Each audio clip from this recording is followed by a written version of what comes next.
Every week here at Pro Football Weekly, we recap the weekend in our spin cycle. And for Week 10, Eric, when we look at what we learned, not a very good thing to talk about, but concussions remain a serious issue. No question about it. You look at three starting quarterbacks who left their respective games. Michael Vick for the Eagles, Jay Cutler for the Bears, and Alex Smith for the 49ers. We have to mention, of course, none of those three teams won. We had the tie in San Francisco, but more than that, it's one of these safety issues that the league is faced with, and it all happened to converge in this one series of games in the afternoon and in the evening, and it's forced us to kind of readdress the issue and determine whether players are doing enough in terms of revealing their injuries themselves, if the trainers and the staffs are doing enough to help these guys, and whether the league is doing enough to prevent these things. So again, a serious issue that crops up here in Week 10. Yeah, that concussion protocol, always something that can be changed. They've done it. The league has obviously put a lot of effort into it, but you look at the Jay Cutler situation, a lot of questions about how the Bears handled it. The league said they handled it well, right, but there's still some questions about was Jay Cutler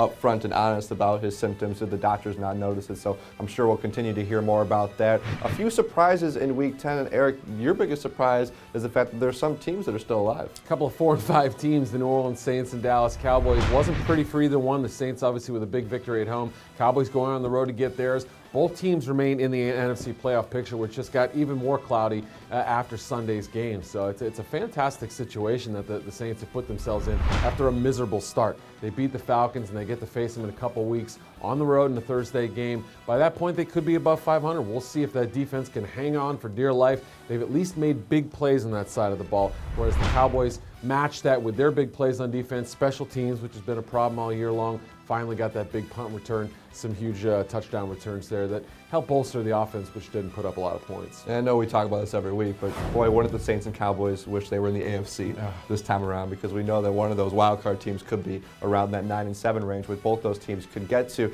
You look at players of the week this week, you like a guy on defense and a guy on offense to give him some credit this week. Well, Von Miller was outstanding in that game in Carolina, played one of the best games of his career, there's no question about it. He harassed Cam Newton. It was one of the big reasons why the Broncos got off to a great start there and won that game. But for me, Adrian Peterson, the way he closed out that game, 120 of his 171 rushing yards came in that fourth quarter when they closed out the victory. That's what you want in your closer.